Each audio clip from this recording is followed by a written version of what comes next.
like that. That's very painful. Okay, got it? So again,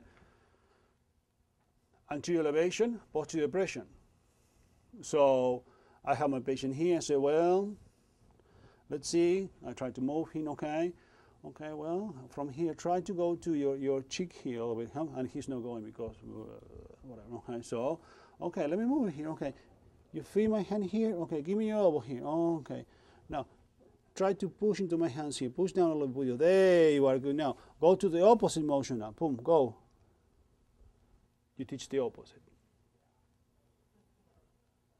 Okay, so when it comes to a question, there is a patient cannot do a motion, what you do? Well, you can do rhythmic initiation, or you can do this too, okay? You can teach the opposite so the patient knows how to go to the reverse pattern, okay?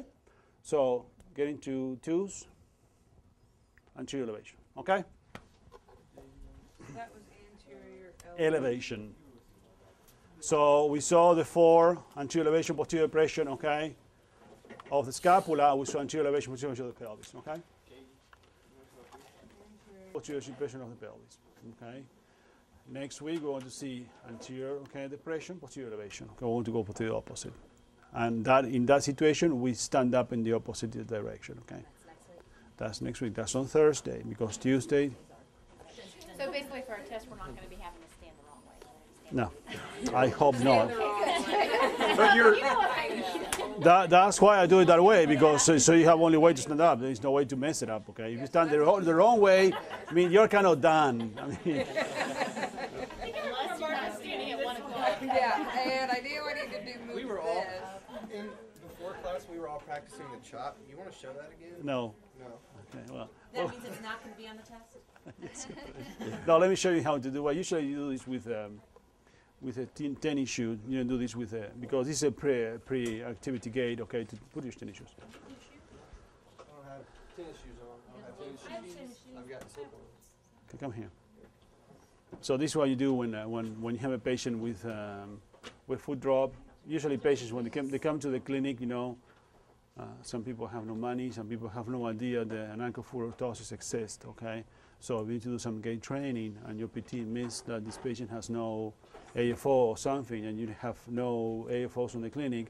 Most of the clinics has kind of over-the-counter AFOs, and they come in small, medium, and large, you know what I mean? So you can have those.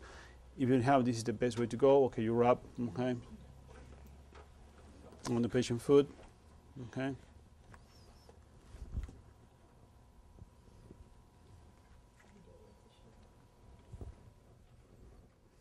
That way. You were right. Wrap around the big toe and wrap around the knee. Okay. Because we're looking for what? Dorsiflexion. Dorsiflexion. Again, this is by the book. Some patients are pushing more into, so somehow we need to modify this a little bit. Some patients are walking with too much of these, so they are falling because they have too much dorsiflexion. So what you would do, you would switch it to go to that way, okay? But again, this is what the book says, okay? So we need to keep the book, but if the book says that and you feel that it's the opposite, well, do the opposite and try it. This is a try and error. You need to try everything, okay, before you do it, okay? Got it? Would you, okay, so you're going to wrap your patient up like that, and then you're going to walk with them in the clinic, and then you're not going to send them home with that. No, well, it depends. If the patient, well, no, so I have a nice wrap at home. Well, you want to try? Well, try it if the patient has to do the family member. And then you talk to a PT, say, well, you know what, I have this patient here, whatever, and I think that he needs an AFO, okay? The order can buy online or whatever, maybe the clinic has or whatever, okay? But you want somehow to get this done as soon as you see that the patient is getting a lot of foot drop, okay? Because they fall, like, there's no way to stop it. When they fall, they hit the ground, okay? There's no warnings there, okay? So you should have that done, okay? That's something you can do, okay? Again, AFO is the other thing. And Mark was talking about this E-stem they put in the tibialis anterior. But again, see, you need somehow to have a muscle mass to do it. Some patients are so chronic, so much weakness, you don't have any muscle mass. So you're pulling from where, you know what I mean? So that's iffy, you know what I mean? So, and the device goes into the muscle mass here. So when they make the step, boom, it goes up. Okay? Questions? I had a question over what we did earlier With who? with the opposite when you Uh-huh. have them pushed down. Mm-hmm. Do you take your hand away from Yes, up here? So you yes. put it on like the inferior angle. You switch your hands as you switch in your technique. You go to posterior depression, so your hand should be on the posterior depression way, okay? And then when you switch to anterior elevation, you switch your hands to anterior elevation. You always switch your hands. You never keep the hands in both sides because you know you're confusing your patient, okay? Okay. Questions about this anterior elevation thingy? Wrapping is very simple. That's a piece of cake, okay? I don't want to practice that, or you want to go through whatever is going to be on the test. That one. would be good, yes. Okay, questions. What is the main doubt or concern? You said you're going to have little pieces of paper, right? It's going to be a piece of paper. What's on the pieces of paper? In your case, it's going to be, well, how you walk a patient. You have a patient with a stroke, the patient needs to stand up. What you do? A patient has stiffness on the shoulder. What you do? A patient has stiffness on the leg. What you do? Okay. How you walk a patient. You know what I mean? How you would do anterior elevation. How you do posterior depression. Stuff like that. Very, very, very, very simple. Okay. So usually I come with 3 or 4 papers or 5 papers, and you come here. You're with me, only 2, and you have the papers. You pick one.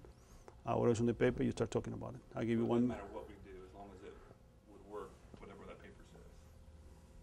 So it might be 2 or 3 or 4 things. That we So got things back. in, now again, be careful. I have a couple of guys, not last year, the year before that, they were kind of getting cocky about it. You know, I keep it simple. You don't want to teach the bull because, you know. No. Last thing. Yeah, yeah. And again, keep it simple. Keep it because the questions are very, very, very simple. Okay, so you should be doing fine. Okay.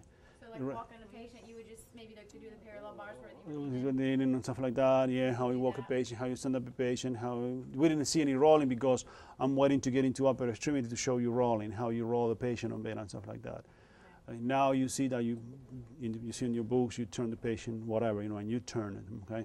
Then I will show you when you start doing lower extremity, upper extremity, I will show you how to roll a patient without touching the trunk, actually. The patient roll itself using upper lower extremity, okay? So I'll show you that, okay? But now, I'll say how you move a patient, well, you roll it, okay? How you position a patient in bed, how you position it. It's very, very simple, okay? Okay. What do you want to practice? The chop method is what a lot of us are having trouble with. With what? Getting the It's person to get up. It's that switching the motion and where you're doing the pressure, and then it's hard to get them up. The sitting position. For Lift, us, a it lift, look like magic. a lift or a chop? The chop? from behind to sit. Well, usually when you start with a chop, you start with a chop on. Yeah, I start in supine. The book starts on sitting. You saw the book. This is the book that in the stroke. They go on sitting. Why? Well, because the patient is able to reach and stuff like that. So it's a very nice trunk control. But if you want to do the chop, you want to start chopping supine. It's the easiest way to start with. Okay. So a chop, lie on there. Look right here.